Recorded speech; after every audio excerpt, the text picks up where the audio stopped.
ele é difícil. Se você fizer com uma vontade, não vai dar certo. Isso aí é a parte mais fácil dessa momento.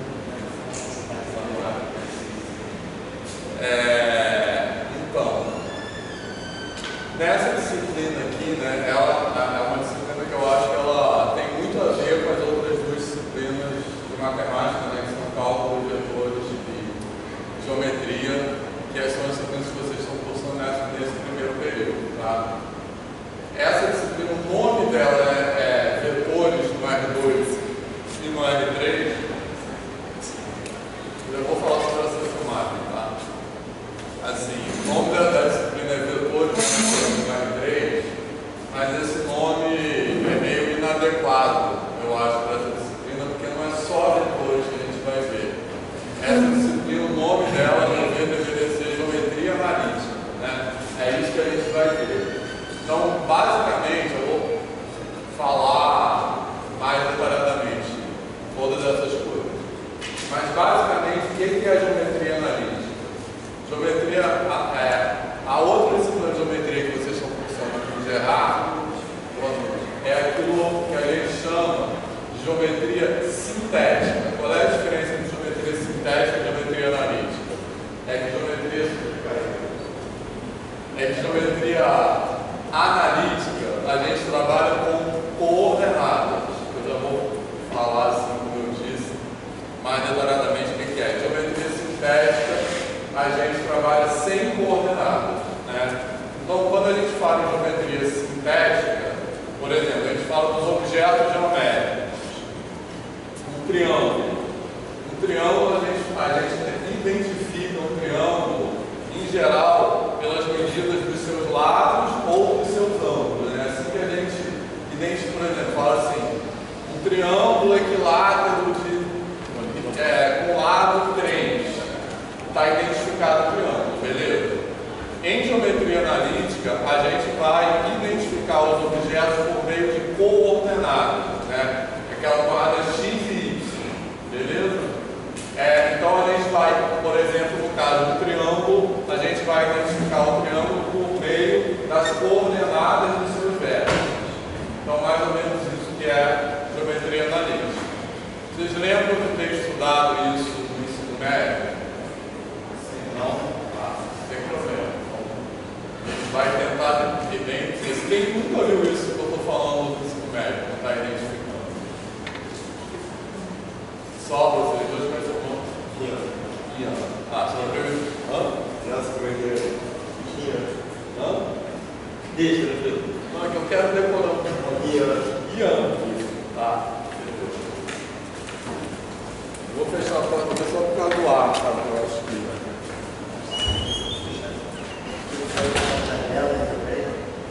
Fecha aí, porque senão vai ficar.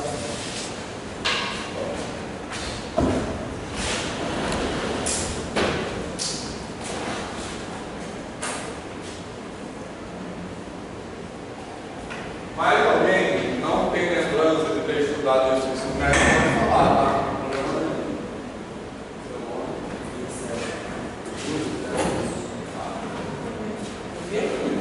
Você viu aqui, né?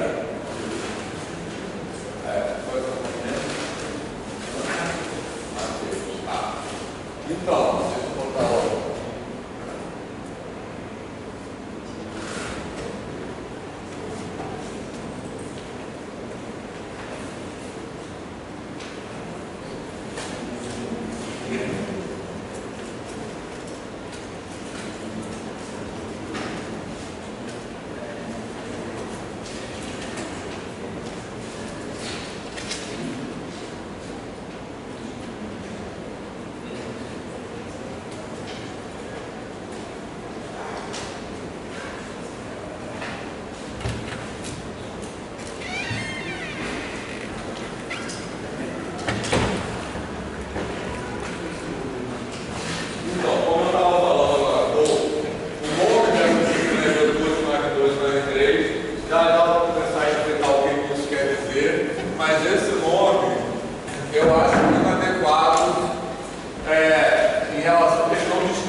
nomes já estão usados, pode repetir nome e aumentando o nome meio maluco, por exemplo. Então, nem sempre os nomes correspondem exatamente àquilo que a gente já decidiu. Então, vetores é só um dos tópicos que a gente vai estudar aqui. A gente vai estudar muito mais do que isso, beleza? Então, o que quer dizer, quando eu estava falando agora, o que quer dizer geometria analítica?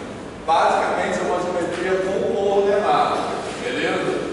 Então, a gente vai começar estudando geometria analítica plana, em dimensão 2, né, como se a gente tivesse bidimensional, como se estivesse desenhando uma folha de papel, e depois vai continuar estudando geometria analítica espacial, tridimensional, né, que é o espaço, tipo assim, que a gente viu. Beleza, pessoal? E é isso que quer dizer esses nomes aqui, R2 e R3, tá? Já vou explicar mais R2 e R3, basicamente são o espaço tridimensional e o espaço tridimensional, tá? A gente vai falar mais o que quer dizer dimensão, destrinchar isso aí. Mas para começar a pensar nas ideias, o que é a geometria analítica plana? É quando a gente usa um sistema de coordenadas para localizar os pontos no plano e, portanto, os objetos que são formados por esses pontos. Por exemplo, como eu falei, um triângulo a partir da localização dos seus vértices. Beleza? Certo? Então, a gente vai desenhar um sistema de eixos, que é o que a gente chama de um sistema de coordenadas, beleza? Tranquilo? Que são dois eixos. Também daqui a pouco eu vou.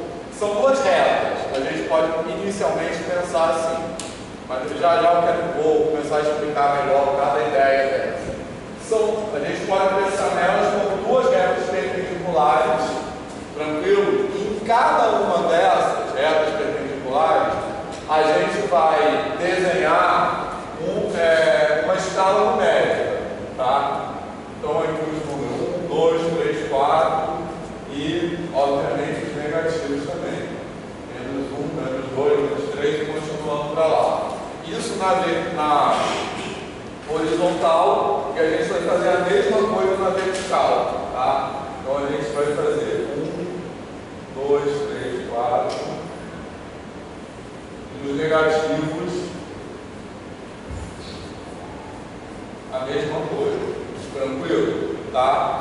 Então, por que isso é útil? Porque isso que a gente chama de um sistema de coordenadas nos permite localizar pontos no plano por meio das suas coordenadas. Tá tranquilo? Então, se eu marcar um ponto aqui assim, como é que esse sistema de coordenadas me ajuda a identificar esse ponto? Se a gente projetar esse ponto na horizontal, eu fiz uma coisa que vocês vão ter que se acostumar também, porque meus desenhos são muito ruins, tá? Então vocês vão ter que abstrair dessa parte. Mas faz de conta, a intenção era desenhar um ponto bem na altura do 1, tá? Aqui na horizontal ele cai na direção do 1. E na vertical, na direção do 3. Tranquilo? Certo? Beleza? Então a gente, nesse caso, vai identificar esse ponto, dizendo que esse ponto tem coordenadas 1 e 3. Tranquilo? Nessa ordem, 1 vai ser sempre a coordenada horizontal e 3 vai ser, quer dizer, o primeiro número que a gente escreve é a coordenada horizontal, o segundo número que a gente escreve é a coordenada na vertical. Alguma dúvida até aqui? Está de boa isso? Então, mas só repetir a pergunta. Vocês lembram de ter estudado isso no ensino médio, assim, até aqui? Isso é o que a gente usa, por exemplo, no ensino médio para desenhar gráfico de funções, né? A gente usa um sistema de eixos coordenados. Vocês estudaram funções no ensino médio, parábola, equação da reta, essas coisas, sim ou não? Pode falar que não, tá? Não tem problema. Não? Se é porque vai ser grande, a gente professor. Terminou de ensino médio ano passado? Não, primeiro ano retrasado, 22. Você não estudou parar? Eu estudei sozinha pela internet para fazer o livro. Quem mais não ter estudado? Quem nunca viu isso que eu estou falando? Que é novidade absoluta. Todo mundo já viu isso mais ou menos? Só o quê? Só vídeo aula. Tá. Mais alguém? Todo mundo já, menos o Alessandro, as outras pessoas, todo mundo já viu de alguma forma isso? É para falar, tá? Não precisa ter vergonha disso não, tá? Tá de boa, pessoal? Tranquilo? Fala, Matheus. Hã? Só no fundamental, no médio, não?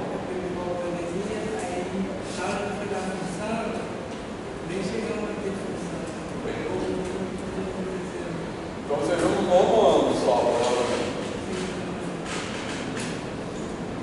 Mais alguém, pessoal? Ou mais alguém assim não tem, acha isso, não tem segurança nisso, acha isso difícil? Isso é uma questão da reta. As parábolas, eu não sei como é que é formada. Se eu bater o olho aberto também, não sei Então só assim, se certo não consolo, quando eu entrei, quando eu era calor aqui, muito tempo atrás, quando vocês não eram nascidos, tinha muita coisa que eu deveria ter visto no ensino médio que eu não vi também. E eu sobrevivi, tá? Estou aqui hoje. Então, o fato de vocês não terem visto as coisas não quer dizer que vocês não vão conseguir dar conta aqui. Então, eu vou fazer o máximo possível para ajudar nesse percurso. Então, vamos em frente, beleza? Então, aproveite para tirar todas as dúvidas possíveis. Não tenho vergonha de perguntar nada, tá? Certo? Acho que isso é muito importante para mim como professor. Beleza? Fala, vai falar? Tá. Bom, então qual é a vantagem disso?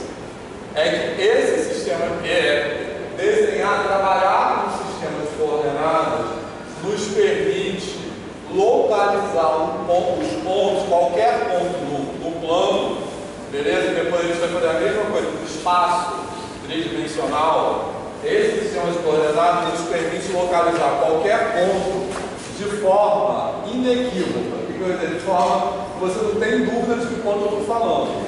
Tá beleza? O que eu quero dizer com isso? Usando esse sistema, se eu marcar agora, por exemplo, esse ponto aqui, certo? Eu desenhei aqui. Como é que eu identifico esse ponto por meio de coordenada? 4 e 2. Todo mundo percebeu? Não, 4 na horizontal. X é 4, Y são 2. Exatamente. X é igual a 4 e Y é igual a 2. Tá beleza? Certo? Existe alguma outra forma de representar esse ponto? Isso aqui é como se fosse assim, é um código, né? É uma maneira de identificar os pontos.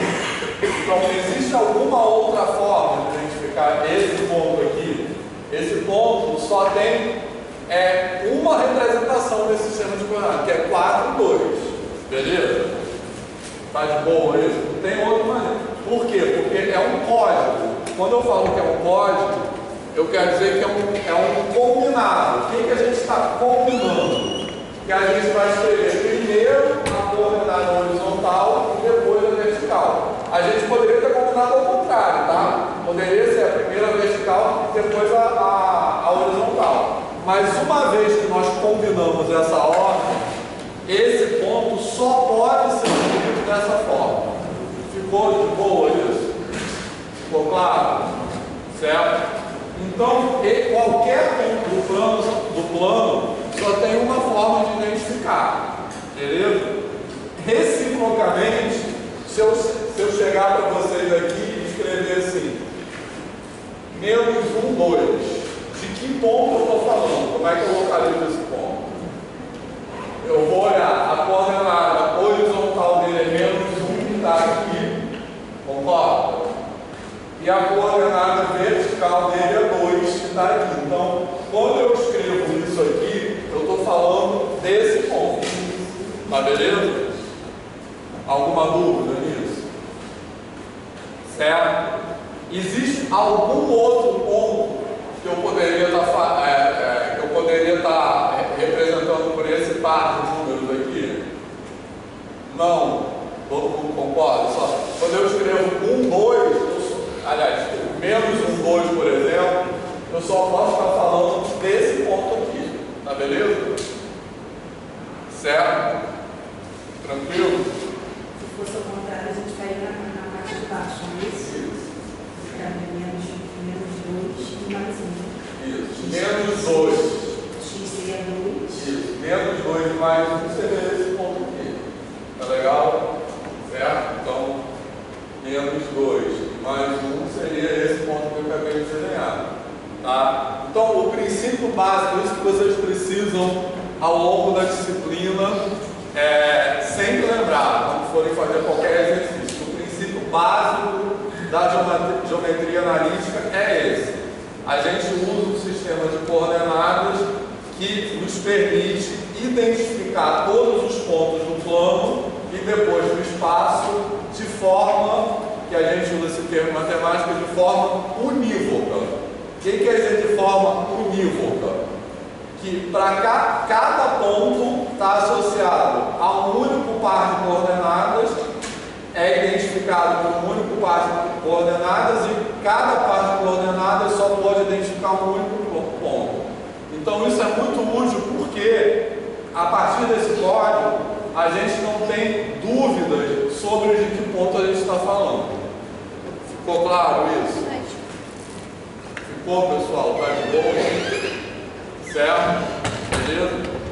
E isso vai nos permitir, uma vez que a gente consegue identificar todos os pontos por meio das suas coordenadas, que são esses pares de números x e y, a gente consegue identificar os conjuntos dos pontos por meio de relações algébricas entre as suas coordenadas. Vou falar bem mais sobre isso daqui a pouco. Essas relações algébricas são, por exemplo, uma forma de relação algébrica, são aquilo que alguém já falou aí, as equações, equação da reta, equação da parábola, é daí que vem as equações, essas equações que a gente aprende em geral no ensino médio. Beleza, pessoal? Elas expressam o quê? Elas descrevem um conjunto de pontos no plano por meio de relações entre as suas coordenadas. Então, basicamente, o resumo da disciplina é esse. Isso que a gente vai trabalhar aqui. Esse princípio básico, que eu vou escrever no lado daqui a pouco, ele vai fundamentar tudo que a gente vai falar na disciplina. Beleza? Tranquilo? Está fazendo sentido até agora? Certo? Beleza?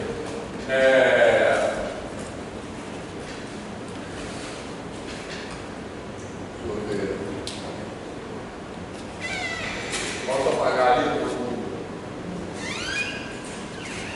Só para escrever isso que eu acabei de falar.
talvez entre breve, né, vai ter assembleia, você sabe qual vai ser. Bom, eu vou aproveitar para dizer que eu espero que não entre em greve, tá? Eu vou votar contra, eu sou totalmente contra essa greve. Eu acho que não vai ser aprovada a greve dos professores. Porque os técnicos estão trabalhando muito. Sim. Está tudo parado. Fiquei a semana inteira voando para usar um computador e ninguém fechado, estava aberto. Os alunos só com vocês de licenciatura não querem deixar quem assim de usar. Sendo alunos de matemática, entendeu?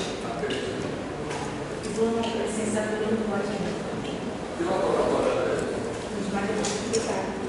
Aí eu falei, puxa, eu tinha que fazer uma prova só meia horinha.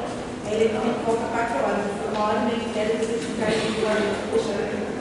que os alunos de matemática aplicada se acham melhores do que Eu já expliquei isso de perfeito. Agora eu tenho que explicar.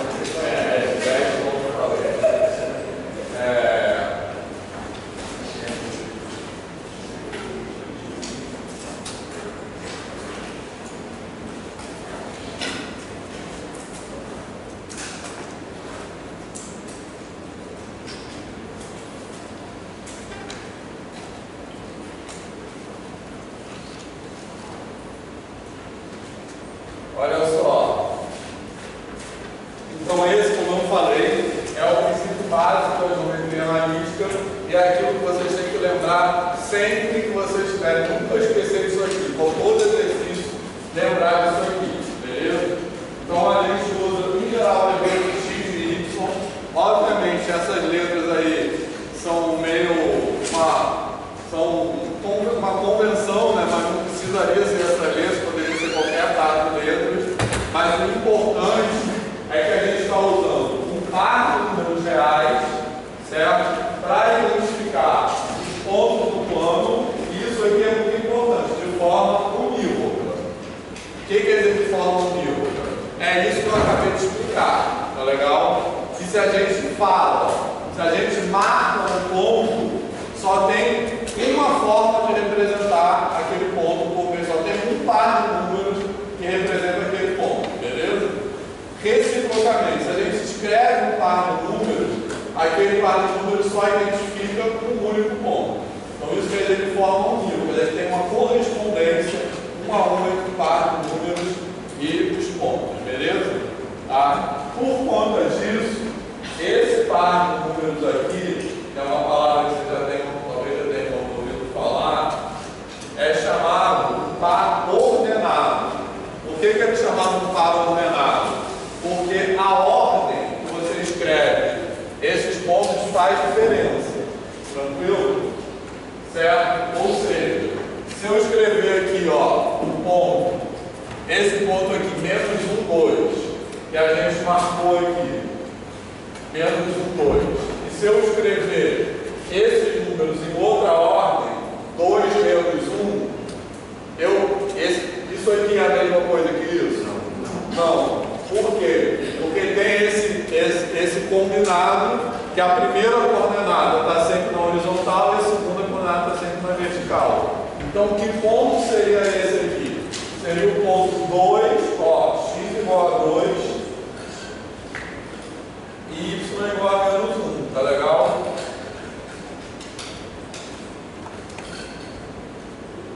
Então é outro ponto, tranquilo? Certo? Beleza? Por isso que é um par ordenado, tá? Porque a ordem vai fazer diferença, alguma dúvida? Beleza, pessoal? Tá de boa isso? Certo? Bom. Quando o Enem fazia a tabelinha, ele estava X e Y, acredito que eu fiz agora, na sua. Aí não tem como esquecer, depois já fica aquele combinadinho certinho. Sim, perfeito. Quando a gente desenha gráfico de função no ensino médio, a gente frequentemente usa essas tabelinhas. Então agora tabelinha, você na dúvida, qual é a posição que está. A gente vamos trabalhar isso. Olha só, e aí, cada número desses aqui, esses x e y, são chamados coordenadas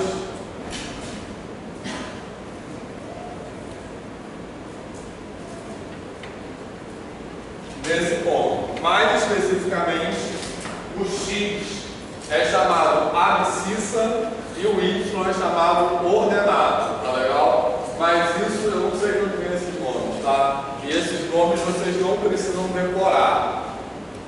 Na verdade, nessa disciplina aqui vocês não precisam decorar nada, tá? Quero deixar isso bem evidenciado, daqui a pouco eu vou falar o porquê, certo? Beleza, pessoal? Tá? Alguma dúvida até aqui? Então, também eu acho que ajuda a gente pensar que na nossa vida a gente lida com outros sistemas que também funcionam de uma maneira parecida com essa. De que você identifica, você localiza pontos de forma inequívoca, né? Beleza? Por exemplo, quando a gente vai ao cinema ou ao teatro, normalmente a gente compra um assento que vem identificado, concorda? E normalmente, em vez de ser 2 números, é uma letra e um número, normalmente, tá? Mas o princípio é o mesmo. Se você compra um assento assim, 2E para ir ao cinema, o que quer dizer isso? Quer dizer, tipo, sei lá, o segundo assento na fileira E, concorda? Então, se você tem 2E, você não tem dúvida de que assento você não vai poder localizar de forma errada, certo? Beleza? Aquele assento, tranquilo. Quando a gente viaja de ônibus ou avião, também é a mesma coisa, certo? Outro exemplo disso que é bem importante é o sistema de localização global por meio de latitude e longitude, concorda? Então a gente fala latitude tal, longitude tal. Só tem um ponto no mapa do globo que corresponde àqueles números, concorda? Beleza, pessoal?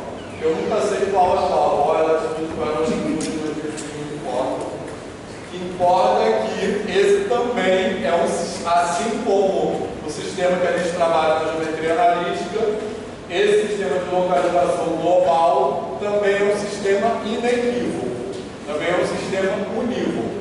Beleza? Tá tranquilo, pessoal? Tá. Então, a outra coisa que a gente vai ser importante para a gente, que a gente já vai daqui a pouco começar a fazer exercício, é o seguinte: posso apagar isso aqui?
Beleza? Então, o outro princípio básico, na verdade, que é isso que a gente vai trabalhar com isso mais diretamente, mas sempre tem que lembrar, que eu vou já explicar o que é isso, a gente tem que sempre lembrar que isso aqui é uma decorrência daquilo.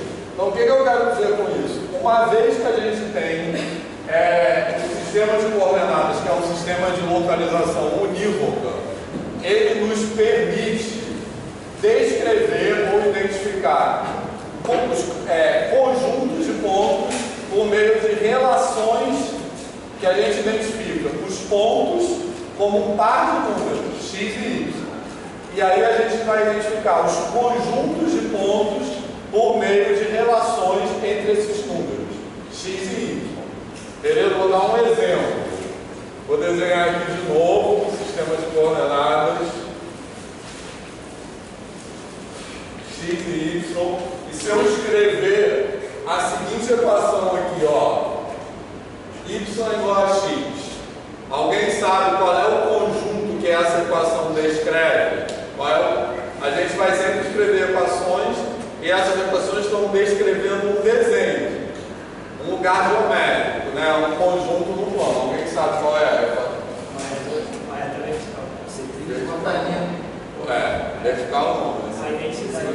Bissetriz, essa reta aqui, tá? Quem não sabe, tranquilo que eu vou explicar, tá? Essa reta aí, beleza? Essa reta aqui está associada com essa equação, tranquilo? Certo? O que quer dizer isso? Quer dizer, por exemplo, se eu pegar aqui o ponto 1, ele pertence a essa reta, concorda? Beleza? Tranquilo? Tá? Então, o que esse ponto 1 tem? O x dele é igual ao y dele. Tá beleza? Certo? Quem dá um exemplo de um outro ponto pertencente a essa reta? 2, 2 também pertence a essa reta. Tá legal? Beleza? Tranquilo? Certo? Então, 2, 2 também tem y igual a x. Então, y igual a x é uma relação algébrica, né, uma igualdade que corresponde a uma propriedade que todos os pontos que formam essa reta têm em comum. Tá legal? Qualquer ponto que forma essa reta vai ter sempre y igual a x. Pode ser menos 1, não só números inteiros, né? Pode ser meio, beleza? Que ficaria aqui 1 meio, seria esse ponto aqui, tá de boa, certo? E assim a gente consegue identificar que um ponto, por exemplo, 1, 2, não pertence a essa reta, concorda? Porque ele não satisfaz essa equação. Tá beleza? Certo? Tranquilo? Da mesma forma, se eu escrever assim, ó, y igual a 2x, certo? Quem me dá um exemplo de um ponto que pertence a essa reta? Falei spoiler, isso aí é uma reta. Mas enfim, era para descobrir depois, vou falar.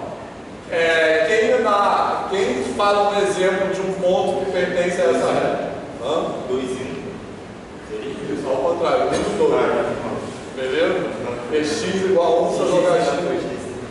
Não, tá de boa? 1 e 2, concorda?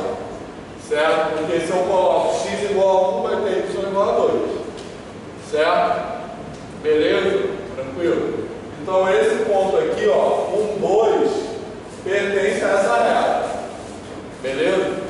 Quem me dá um outro exemplo de um ponto que pertence a esse conjunto aí que é descrito por essa equação? 3 e 6.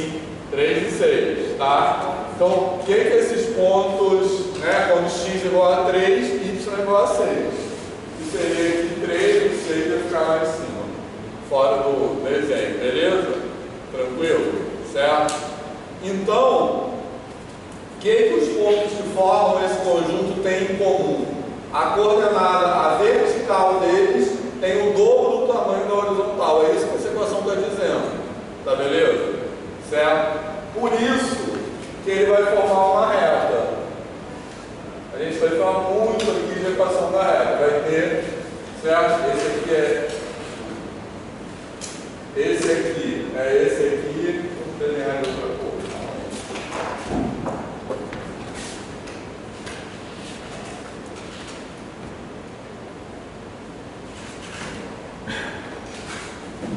Já tem cores.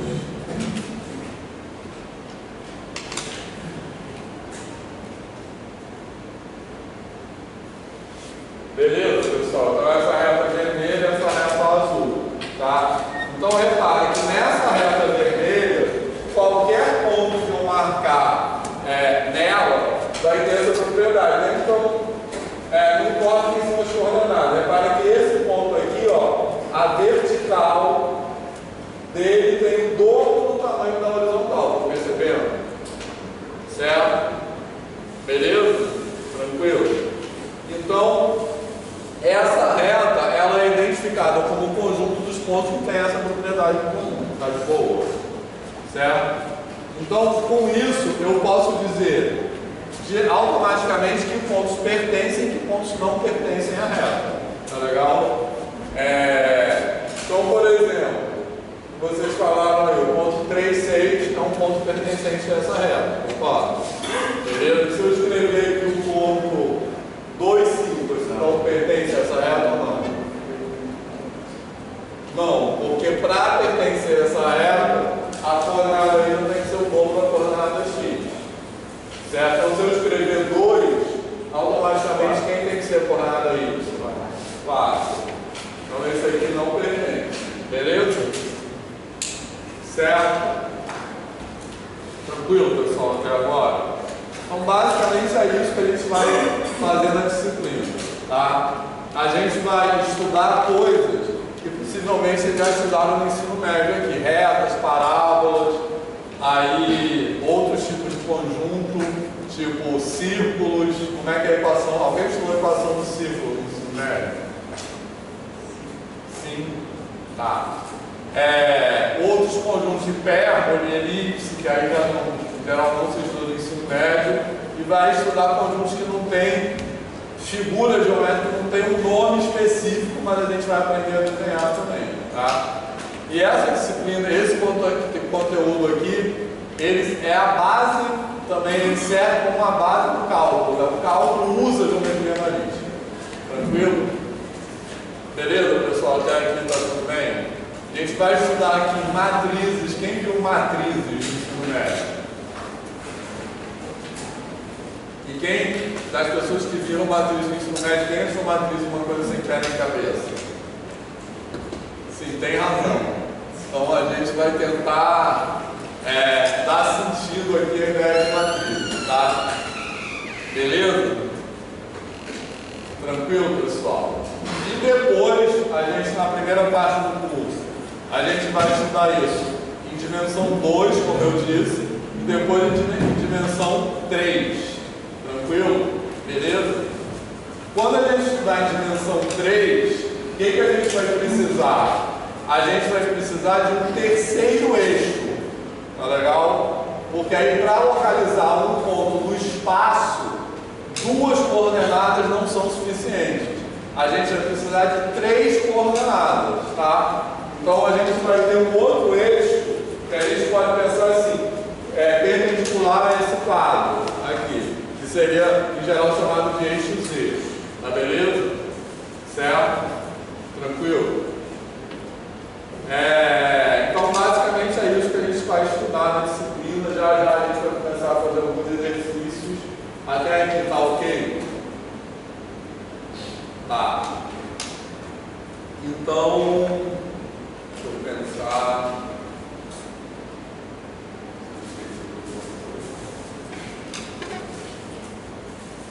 Tá, beleza. Então, olha só. Agora, antes da gente fazer exercício, falar um pouco de como vai ser a dinâmica da disciplina, tá? Algumas coisas muito importantes para vocês se ligarem. Primeira coisa, assim, é o seguinte: é muito importante que vocês estejam inscritos na nossa sala no Google Classroom. Todo mundo está? Tem que estar, tá? Porque todo o material da disciplina vai estar disponível lá. Todas as mensagens de comunicação, por exemplo.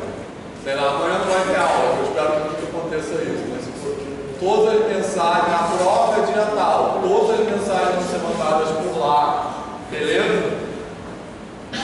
E parte da avaliação vai ser feita por lá também. Tá legal, pessoal? Certo? Então alguém aqui não está nessa sala do Google Classroom?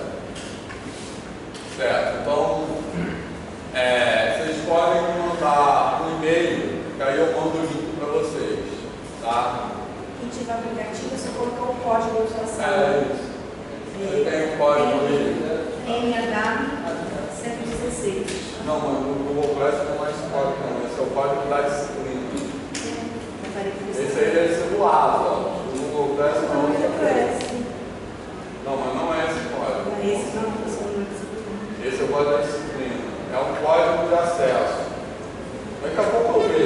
tá? Não, pode. Eu pensei que era esse que estava aqui. Não, esse é o código do segredo. Mas não que eu falei. C2H.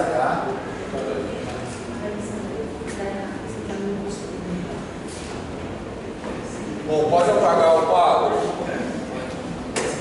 Posso apagar isso tudo? Todo mundo já copiou. É importante, isso aqui é muito importante vocês copiarem ou tirarem foto, beleza? Então posso apagar? Todo mundo já copiou? Tá.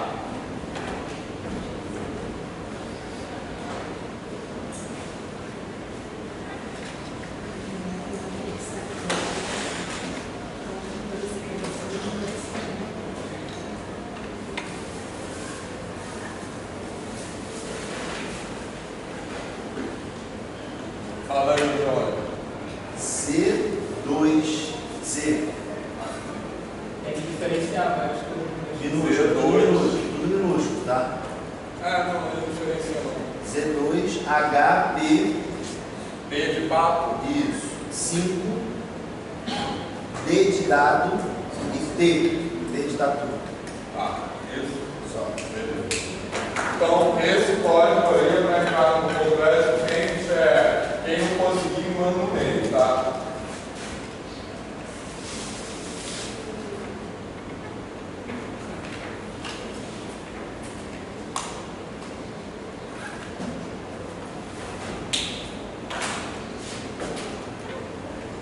Certo. Beleza? O e-mail pode ser esse aí, vitor.giraldo@tj.br ou vitor.giraldo@gmail.com. Também vai no mesmo lugar, tá? Tanto faz. Beleza? Professor, eu mandei o link da sala do diretor aqui. Ah, beleza. Valeu. Qual é o seu nome? Ana Dele. Ana Beatriz. Valeu.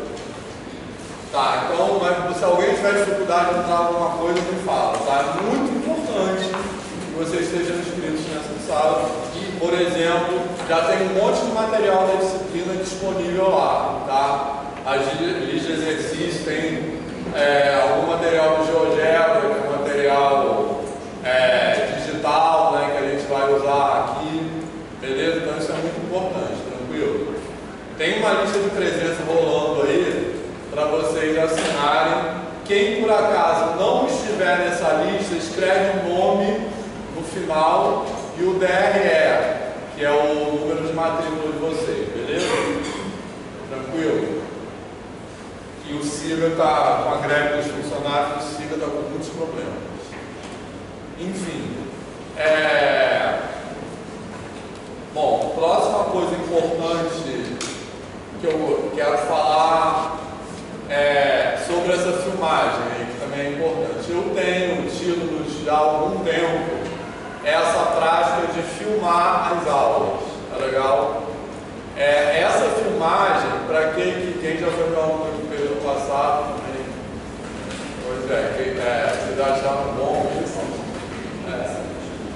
Então, essa filmagem das aulas, o combinado é o seguinte, ela não vai ficar pública, tá? Ela vai ficar ela também vai ser disponibilizada no Google Classroom, a menos que vocês não queiram, tá? Se vocês falam, não quero que o filme, não tem problema nenhum, tranquilo? Mas eu não faço questão nenhuma de filmar, mas assim, essa filmagem ela não vai ficar pública, ela vai ficar disponibilizada no Google Classroom, lá também, vocês vão ter acesso, só vocês vão ter acesso. A gente vai combinar que essa filmagem não pode ser publicizada sem autorização de todo mundo, porque embora a imagem minha esteja aparecendo, as vozes de vocês vão aparecer, né? Assim, e o objetivo dessa filmagem, basicamente, é vocês poderem rever as aulas depois, né? E quem precisar faltar, poder ter a oportunidade de assistir aquela aula depois. Eu comecei a fazer isso durante a pandemia, né? No ensino remoto, né? Que era, no caso, pelo Google Meet, né? Assim, e a gente fazia aula remota e filmava, porque durante a pandemia, obviamente, tinha muita gente, por vários motivos, não podia assistir a aula nem de maneira remota. Então, eu comecei a gravar e disponibilizar. Aí acabou a pandemia, voltou o ensino presencial e os alunos todo mundo achou que isso era uma boa ideia, eu continuei fazendo. É por isso. Beleza, pessoal? Então, vocês acham uma boa isso? Maravilhoso. Tá. Videoaula só, gente. Tá. Videoaula só para qualquer pessoa. Mas não é para faltar aula, não, tá? É só, isso não é uma desculpa para faltar aula, porque eu acho que podendo rever aula, assim, tá na aula presencialmente não é sempre melhor, né? Ou não é? Certo? Beleza? Então, estamos combinados sobre isso? Tá. Bom, próxima coisa que eu queria falar sobre a avaliação, certo? A nossa avaliação vai ter, bom, primeiro a presença, né? Como vocês já devem, acho que vocês já devem saber, os critérios de aprovação nos cursos de graduação na UFRJ é ter média maior ou igual a 5 e ter frequência de no mínimo 75% nas aulas. Tá legal? Beleza? Sobre a média eu já vou falar. Sobre a frequência, eu vou passar a lista de presença nas aulas, mas eu não vou ser assim. Eu só quero, com essa lista de presença, acompanhar, ter uma noção de quem está vindo e quem não está vindo. Tá? Mas eu não vou ser, tipo assim, super rigoroso com essa presença. Se vocês tiverem um pouco mais de 25% de falta, não tem problema. Se vocês tiverem muita falta, eu vou pedir para vocês me explicarem por que vocês estão faltando tanto, beleza? Tranquilo, mas vai ter um controle de presença, beleza, pessoal? Certo? Então, se vocês tiverem, quando vocês tiverem que faltar, é legal vocês mandarem uma justificativa, né? Falar por que faltar, etc. Bem tranquilo? Tá? Bom, e aí a nota vai ser, eu vou escrever também no quadro, ela vai ser calculada, a gente vai ter 3 notas. 2 serão notas de prova e uma nota será nota de trabalho, tá? Então, a média, posso pagar aqui, né?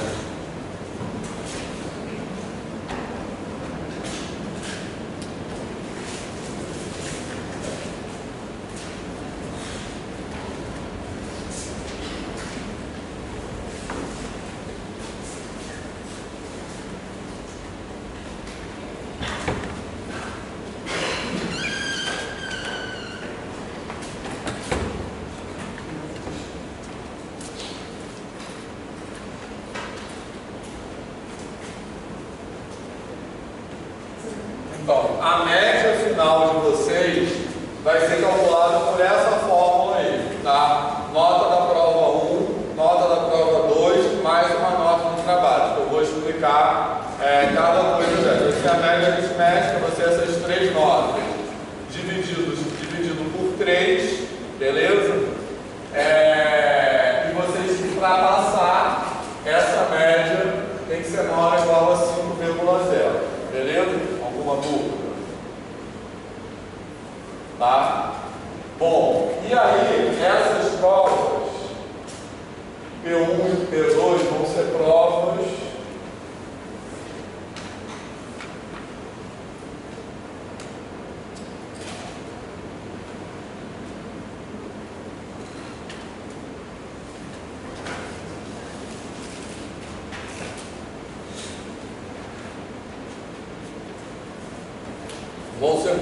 individuais com consulta, tranquilo? Tá? Então elas vão ser feitas aqui em sala de aula, mas elas serão com consulta, tá? Por isso que eu falei agora há pouco que nessa disciplina vocês não precisam decorar nada, porque todas as provas serão com consulta. Então por isso que eu acho que eu faço questão de falar isso no primeiro dia de aula, para vocês já chegarem na disciplina sabendo que vocês não precisam decorar nenhuma fórmula, nada disso, para fazer a prova, beleza? Tá? Então, a princípio, o que você, a prova com consulta, o que eu quero dizer com isso? Com consulta qualquer material escrito, certo? Então vocês podem trazer livro para consultar, podem trazer coisas escritas, né, caderno, só não pode usar o celular, tá? Não pode consultar nenhum dispositivo eletrônico durante a prova, mas pode consultar qualquer material escrito, tá de boa? Fala. Só se estiver desconectado, né? Assim, na internet. Não pode ter material conectado, aí você vai ter que mostrar na hora que está desconectado, entendeu? Pode, mas eu acho que não vai precisar. O que vocês acham? O pessoal que já foi meu aluno, acho que não vai precisar. A gente não vai ter nenhum exercício assim que tem que fazer conta, que precisa de calculador, entendeu? Beleza? Então não pode ter nenhum dispositivo eletrônico conectado. Fora isso, vocês podem consultar qualquer coisa, tá de boa? Isso. Bom, o que vocês acham disso? Assim? Vocês já fizeram antes provas com consulta? Acho mais tranquilo. Eu acho mais tranquilo, porque você já estuda, se você tiver a matéria todo dia direitinho, você não fica muito estressado, né? Preocupado que não posso reprovar, né? Porque quer reprovar a matéria. A prova não vai ser mais difícil do que ela é com consulta, que eu sei que muita gente pensa isso, tá? Bom, e aí, falar um pouco sobre essa prova com consulta, tá? Por que é a prova com consulta? Bom, para mim, já há muitos anos, eu já perdi a conta de quantos anos, mas há muito tempo eu só dou prova com consulta de qualquer disciplina. Para mim não faz nenhum sentido aquele instrumento de avaliação. Isso é importante a gente conversar porque vocês são uma turma de licenciatura, né? Vocês estão se formando para ser professores. Para mim não faz nenhum sentido prova sem consulta.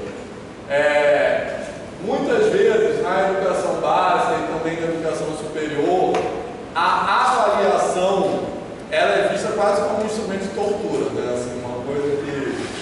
Então... Já basta o Enem, né? Oi? Já basta o Enem, né?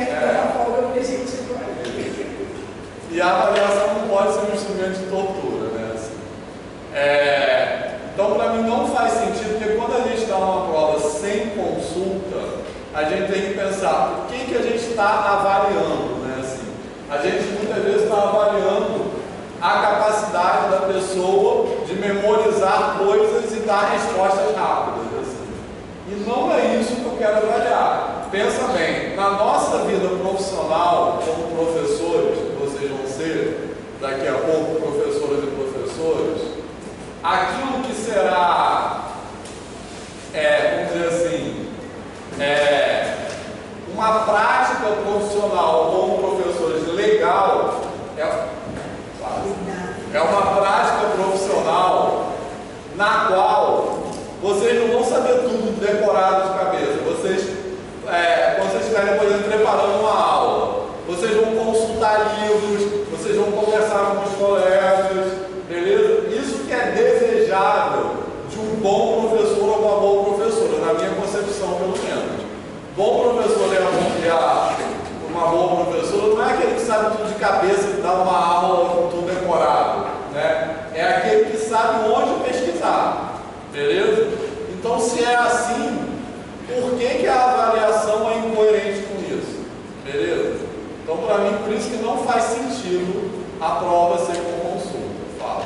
Eu fui aluno do senhor no período passado, em cálculo. E um negócio que eu achei muito diferente da prova do senhor, eu nunca tinha visto a prova também. Não precisa chamar de senhor, tá?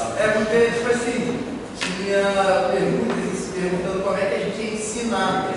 Aí eu olhei que não tinha nas outras provas de matéria, porque aquilo ali me deixou em choque, porque não tinha só pergunta da matéria, como é que a gente ia ensinar. Exatamente. Eu ia perguntar se o senhor vai fazer esse mesmo modelo desse. Sim, eu já ia falar sobre isso. Beleza? Quais são os meus? Calma. Tá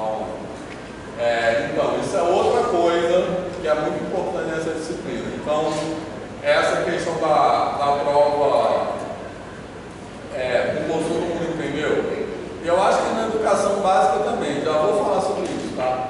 Na educação básica também, a gente tem que repensar a maneira como a gente avalia, certo? Porque a gente não quer formar pessoas na educação básica para ser robô.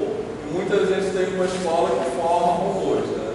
Então, a avaliação não é para o aluno decorar as coisas, saber, para passar. Também, muitas vezes, a avaliação, ela vira uma disputa entre professor e aluno, né? Quem passa a perna e quem, né? Assim, eu vou dar uma questão com pegadinha que ninguém vai conseguir fazer, aí eu vou colar. Então, a avaliação não pode ser, a avaliação tem que ser um momento de aprendizagem. A avaliação não pode ser uma coisa que você estuda para fazer a prova. Tem que ser uma coisa que você estuda a partir da prova, entendeu? Eu já tive muito essa sensação quando eu era aluno, principalmente em matérias tipo química, que eu era muito ruim em química, que era coisa assim, você ia para a prova, aqui também em física, também tinha, que você ia para a prova com tudo decorado, que eu tinha sensação que eu não podia nem muito mexer a cabeça, sabe? Também é o periódico, tinha que colocar musiquinha para memorizar. Para colocar musiquinha. Então, a avaliação não pode ser isso, né? Mesmo na educação básica, na educação superior, menos ainda. No curso de formação de professores, menos ainda, tá? Porque eu quero também que com a avaliação que eu vou fazer com vocês, vocês aprendam a avaliar futuramente o aluno de vocês. Beleza? Tranquilo? No curso de licenciatura, vocês vão aprender não só com o conteúdo da matéria, mas também com a forma de ensinar dos professores que vocês tiverem, né? Vocês, inevitavelmente, a gente se inspira nos nossos professores para ser professores. E se inspira para o bem ou para o mal, tá? Tem professores que a gente quer ser como ele, tem professores que a gente não quer ser como ele. Vocês vão ter as duas coisas aqui, eu acho, né, não é, pessoal? Certo? Beleza? Então, pensando nisso, eu falo isso porque eu quero que vocês pensem também na forma que vocês vão avaliar no futuro, beleza? Tranquilo até agora? E os trabalhos vão ser trabalhos que eu não sei quantos vão ser, mas vão ser por volta de 5 trabalhos, vamos dizer, ao longo do semestre. E provavelmente, digamos, se for 5 trabalhos, eu vou tirar as duas menores notas. E eles vão ser trabalhos. Possivelmente o trabalho vai ser refazer as provas em casa. Beleza? Esses trabalhos, alguns vão ser individuais, alguns vão ser em grupo. Na verdade, a maioria vai ser em grupo. Beleza? E também a maioria vão ser do seguinte esquema: da gente começar em sala de aula. Então vai ter algumas aulas que a gente, na segunda parte da aula, a gente vai começar a fazer um trabalho, mas vocês vão ter alguns dias para não precisa entregar na hora. Vocês vão ter alguns dias para entregar depois. Foi entendido isso? Tá? Então, a soma das notas desse trabalho vai ser essa terceira nota T. Então vai ser 3 notas, P1, P2 em trabalhos, e aí essa média aritmética. Beleza, pessoal? Ficou claro? Certo? O que vocês estão achando até agora desse esquema? Legal ou não? Tá. Quem mais quer falar? Acho que a ideia de fazer as provas genial. Hã? Acho que a ideia de fazer as provas genial. Sim, acho que eu vou fazer isso. Porque na verdade, normalmente, eu tenho avaliado da seguinte forma, eu tenho procurado avaliar da seguinte forma. Vocês fazem eu dou a prova e depois a prova escrita, a pessoa entrega a prova escrita e depois eu marco uma conversa individual com cada um para discutir a prova. Isso também é parte da avaliação, mas aqui não dá para fazer isso por causa do tamanho da turma, vai ser impossível. Mas eu acho que o ideal é esse, porque aí, às vezes, até tem coisa que na prova escrita, a pessoa escreveu uma coisa, aí nessa conversa a pessoa explica melhor o que ela quer dizer, então dá para entender melhor. Eu acho que essa, para mim, é a maneira ideal de avaliar no momento, mas aqui dessa forma. Trocar conhecimento. Exatamente, trocar conhecimento. mas pelo tamanho da turma não dá para fazer isso, só dá para turmas menores. Beleza, pessoal? Mas enfim, então provavelmente eu vou fazer isso. Vou pedir para vocês refazerem a prova em casa e isso vai contar como um dos trabalhos, provavelmente. Tá legal? Mas vai ter outros trabalhos também. Tranquilo? Tá? Certo? Bom, a outra coisa importante é o que o Cauã falou, né? Assim, vocês não vão ser cobrados assim, só com o conteúdo matemático, que é muito importante vocês desde o começo do curso entenderem, né, assim, que esse é um curso de licenciatura em matemática. O curso de licenciatura em matemática não é um curso de matemática, certo? É um curso onde vocês vão estudar matemática, certo? Mas vocês vão estudar matemática para ser professores e professoras, e não estudar matemática por si só, como é o curso de bacharelado. O curso de bacharelado, o objetivo está na própria matemática.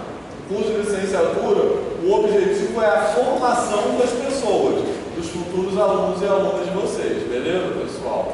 Então a matemática, ela é importante, mas não é assim o objetivo do curso, beleza? Então acho que é uma coisa que vocês têm que se ligar muito. Desde o começo, o curso de licenciatura em matemática não é uma modalidade do bacharelado, é um curso diferente de bacharelado. Assim como engenharia é um curso que também usa matemática, mas não é bacharelado em matemática. Tá? Então tem outros objetivos, o trabalho é outro, etc. Beleza? Então vocês estão se formando aqui para ser professoras e professores. Certo? Eu sempre pergunto, até perguntei lá no dia da recepção, vocês acham que estão no curso de exatas ou de humanas? Sempre pergunto isso. Humanos, quem mais? O que vocês acham? Então, é um curso que um pouco mistura as duas coisas, né? Assim, por quê? Porque o objetivo do trabalho de vocês é trabalhar com pessoas. Então, qualquer curso de licenciatura tem uma dimensão humana muito grande. Beleza? Então, mesmo sendo um curso de matemática, é um curso no qual o objetivo é trabalhar com pessoas. Certo? Eu acho que também é sempre importante lembrar que, mesmo sendo professor de matemática, antes de ser professor de matemática, a gente é professor, né? Então, isso que tem que ser o destaque do nosso curso. Por isso, vocês vão ter, como ele falou, na prova, vão cair questões de matemática e de ensino. Então, como, por exemplo, pode cair na prova, como você ensinaria isso aqui? Tranquilo? Certo? Ou pode cair na prova um tipo de questão, tanto na prova como nos trabalhos, tá? Um tipo de questão que eu gosto assim, tipo assim, um aluno respondeu determinado exercício dessa forma. Como é que que retorno você daria para esse aluno? Eu acho esse exercício importante porque em matemática a gente é muito acostumado a pensar, tipo assim, só em certo ou errado. Tranquilo? E a gente tem que aprender a lidar com aquilo que os nossos alunos trazem para além do certo e errado, tentando entender o que eles quiseram dizer. Então isso é um tipo de questão que eu acho legal também. Fala. Essas questões, isso avaliaria como certo e errado, como uma resposta certa e errada? Não, eu avalio a argumentação que vocês vão fazer, entendeu? Esse tipo de questão eu avalio assim. Tipo assim, eu vou avaliar mal uma questão, eu vou perguntar assim, o aluno escreveu isso, como você responderia a esse aluno? Eu não vou gostar se você me responder assim, eu daria errado, ponto. Entendeu? Certo? Esse tipo de questão não tem uma resposta certa única. As pessoas podem, inclusive, ter visões diferentes. Eu diria isso, eu consideraria mais, eu consideraria menos. Não tem uma resposta certa. O que eu vou avaliar no caso é como vocês argumentam e como vocês levam em consideração aquilo que o aluno está tentando dizer. Beleza? Qual é o seu nome? Gabriel. Professor, por exemplo, é como se fosse uma construção de pontos. Tem muitos professores que a gente pegou que deu 1 décimo, 2 décimos. Às vezes a questão valeu um ponto, mas a pessoa foi construindo ali, foi, Exatamente. mas às vezes não chegou no resultado certo. Isso, exatamente. Não é a resposta só, é a construção. No caso, vai ter na grade, não sei se não só matéria, vai ter também a parte de educação infantil, né? Do ensino fundamental. Nessa parte vai ter alguma matéria de inclusão da crianças especiais? Inclusão, a gente pode até fazer um trabalho sobre isso. Não tem uma disciplina específica de inclusão, tá? Mas a gente tem disciplinas de fundamentos, que são disciplinas que têm um objetivo específico de matemática na escola, sim. Matemática na escola eu falo sobre isso. Tem algumas disciplinas que têm um objetivo específico de ensino de matemática, que falam só sobre ensino, né? Nessa disciplina a gente discute sobre inclusão. Aqui a gente pode até pensar um trabalho sobre isso. Tá? No Biblioteca, então, assim, um assunto que me interessa muito. Pesquisa bastante. Legal. Nessa disciplina matemática na escola, que eu dou de vez em quando, a gente fala muito sobre isso, tá? Quem já fizeram aí. Beleza? Deixa eu ver que horas são. Tá. Bom, outra coisa que é muito importante, muito importante mesmo, é o seguinte. Uma coisa que eu sempre digo, que eu levo muito a sério como professor, é que nenhuma pergunta é idiota, tá? Então, eu quero que vocês tenham essa postura também quando vocês forem professores e professores, né? Então, que vocês não tenham, assim, vergonha, não tenham nenhum problema de perguntar alguma coisa que vocês acham que é muito básica, ou às vezes a gente tem coisas assim que a gente deveria ter aprendido no ensino médio, ou mesmo no ensino fundamental, e não aprendeu, certo? Se tem alguma coisa que vocês acho que tem que pensar isso, né?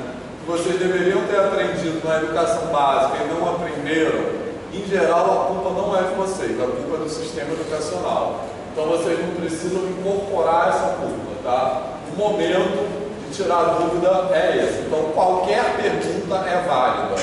Não deixem de perguntar coisas que vocês já, por nenhum motivo, tá? Beleza? Às vezes, perguntas que parecem muito bobas podem ser muito profundas, podem levar a reflexões muito profundas. Isso é uma coisa, como eu disse, que eu também quero que vocês levem para a prática de vocês, porque eu levo muito a sério.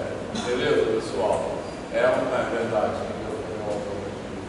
Não estou mentindo, né? Fala. Só uma dúvida sobre ensino. O senhor dá intervalo? Oi? O senhor dá intervalo para poder entender? Vou dar intervalo agora. Saber. Estou falando isso. Olha só.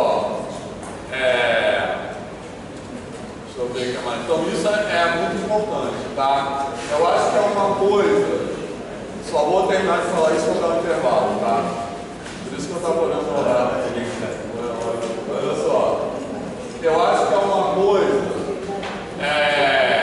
que a gente tem que mudar a forma de pensar em matemática, porque muitas vezes em matemática é uma disciplina que tem um estigma, né? Assim, se é uma disciplina difícil, se é só para pessoas inteligentes, é uma coisa que a gente tem que desconstruir também, tá? Que matemática é só para poucos. Mas dentro dessa visão, eu acho que tem uma visão também assim, que o aluno que tem dúvidas é um aluno mais fraco, é um aluno menos inteligente. E eu acho que de alguma forma a gente acha isso, né? Assim. E eu acho que a gente tem que pensar que muitas vezes, isso também é uma coisa que eu levo muito a sério, o aluno que tem dúvidas pode estar pensando mais sobre a matéria do que o aluno que não tem dúvidas, beleza? Então, manifestar dúvidas não é um sinal de fraqueza, muito pelo contrário, tá? Isso também acho que é uma coisa importante para levar para a prática de vocês. Uma sala de aula deve ser um lugar onde ninguém deixa de falar alguma coisa com medo daquilo não ser respeitado, tá legal? Deve ser um lugar onde todo mundo pode falar qualquer dúvida sobre a matéria, beleza, pessoal? Então inferno. Bom, então vamos fazer um intervalo. Na volta, os nossos familiares vão se apresentar e a gente vai fazer, então, ali, Roger, Johnny, Matheus, e a gente vai começar a fazer alguns vídeos, tá? Então é isso, pode, então, 15 minutos de intervalo, pode ser?